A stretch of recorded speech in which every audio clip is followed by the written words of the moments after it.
With more stuff online, I'm Rick Moore. Once again, it's time to visit the mayor's office. This time it's with Mayor Kimberly Driscoll of Salem. And Madam Mayor, here we are in the middle of almost approaching the dog days of summer. I just talked with the Beverly Mayor Scanlon earlier today, and a nice headline in the paper about a big feud between... No, I just... But the idea of the Massachusetts legislator maybe providing some funds back to the local cities through gambling. Both Mayor Scanlon and you have said it's not a bad idea. Yeah, I'm very supportive of the expanded gaming. We have certainly gaming all around us when you think about the out-of-state facilities.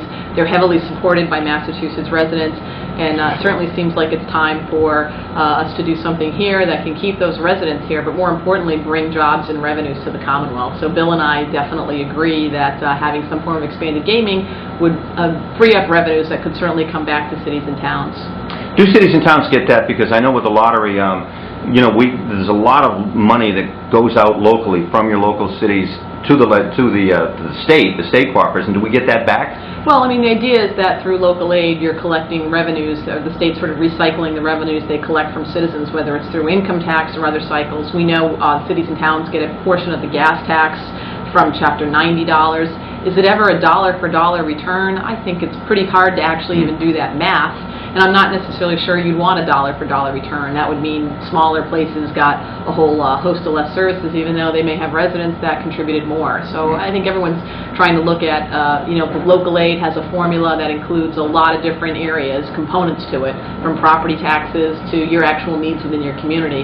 It does a pretty good job of trying to parcel out dollars in a way that makes sense. So we're waiting to see what happens in the legislature then, and that should be soon. We are waiting. It's, you know, it's on the 5-yard line in terms of trying to get a compromise there, and hopefully the legislators and the governor can come together and reach some consensus and reach it soon. Hopefully they'll be better in the red zone than the Patriots were last year. Well, for sure. We need a Tom Brady right now. Okay, there you go. All right, now Heritage Day is coming up. We talked with the Beverly Mayor again about homecoming over there, and here you are, you're adjacent to that. And I saw a big banner coming in here about the Salem Maritime Festival. Salem Maritime Festival actually kicks off Heritage Days. It's down at the National Park Service site. That's the first National Park Service site in the country, so it's our opportunity to really celebrate our proud maritime history.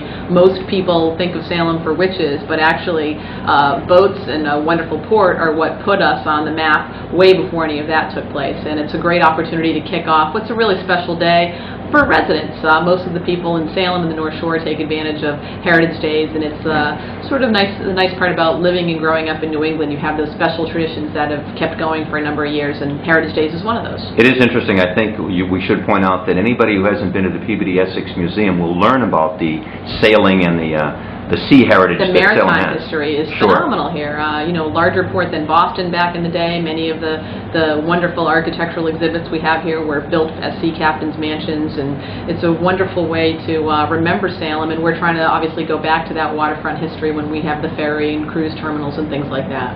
What else is going on in Salem government? Well, right now, we're here on the heels of a treasurer that's retiring. We've had a city treasurer here for 10 years that's done an outstanding job, who is going to be retiring, and that gives us an opportunity to really look at how we organize that structure between the treasurer's office and collector's office. We're wrapping up the end of the fiscal year and going through our auditing process and doing some extra audit work, given the fact that we've got 2 personnel, not just the treasurer, but another person in that office that are retiring at the same time. Retirement board's just wrapping up their actuarial review on pensions, so that's been a sobering experience. It's sunny outside, so I don't want to talk about that too much.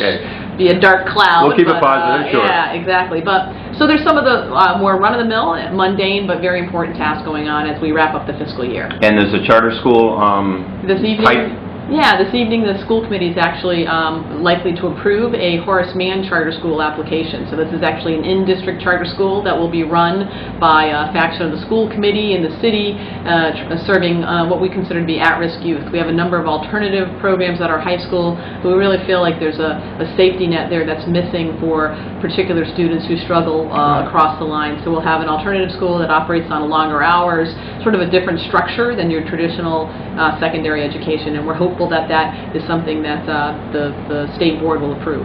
All right. Once again, for the mayor's office, Salem Mayor Kimberly Driscoll. For MSO Web Radio, I'm Rick Moore.